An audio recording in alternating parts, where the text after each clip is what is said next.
की बात हम कर रहे थे अध्यक्ष महोदय, इस वर्ष भी और पिछली वर्ष भी मेरे विधानसभा क्षेत्र में बहुत लोगों का नुकसान हुआ।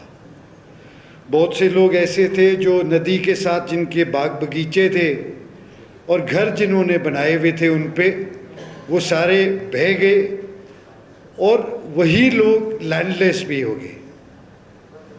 हमने सभी को कॉम्पनसेशन दिया, पर कॉम्पनसेशन तो हमने ज़रूर उन्हें दिया, पर घर बनाने के लिए ज़मीन उनके पास उपलब्ध नहीं है।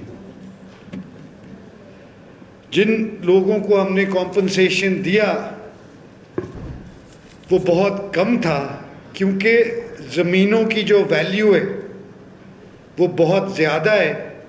जिस ज़मीन का हमने कॉम्पनसेट उन्हें किया, अगर किसी की 5 बीघे ज़मीन भी चले गई तो उसे 5 बिस्वा ज़मीन लेने का भी वो उस मात्रा से नहीं ले सकता है।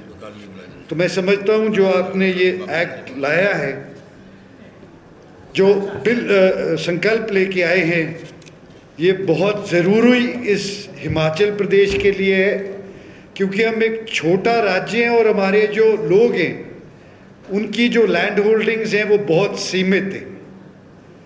साथ में एक और चीज़ देखने को मिली, बहुत से लोग ऐसे भी थे इस वर्ष भी और पिछली वर्ष भी जो कई पुश्तों से उसी ज़मीन पे रह रहे थे, उनके मकान भी बने हुए थे, परंतु जब ये आपदा आई उसके बाद जब लैंड स्टेटस चेक हुआ तो वो ज़मीन उनके नाम नहीं थी।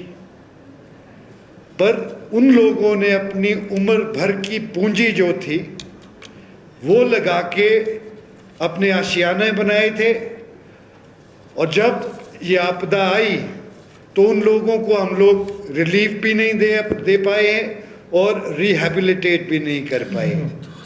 मैं समझता हूँ जो FCA कानून की बात हम कर रहे हैं, इसके साथ साथ जो हमारे लैंडलेस लोग हैं, हम उन्हें भी अभी तक 2 बिस्वा और 3 बिस्वा ज़मीन नहीं दे पाए। हमारे क्षेत्र में ये हुआ है कि जो पिछली सेटलमेंट हुई है, पिछली सेटलमेंट में जो वेस्ट लैंड थी उसे भी फॉरेस्ट लैंड का दर्जा दे दिया गया है। तो क्यों ना गवर्नमेंट दुरुस्ती करे, एक बार पुनः जो इस लैंड का स्टेटस सेटलमेंट से पहले था वो रिस्टोर करे, एक बार दोबारा से वो प्रोविंशियल गवर्नमेंट लैंड डिक्लेयर हो, ताकि जो स्टेट गवर्नमेंट है वो इनको 2-2, 3-3 बिस्वों के पट्टे दें। थैंक यू, धन्यवाद। Thank you. माननीय सदस्य श्री बलबीर सिंह वर्मा।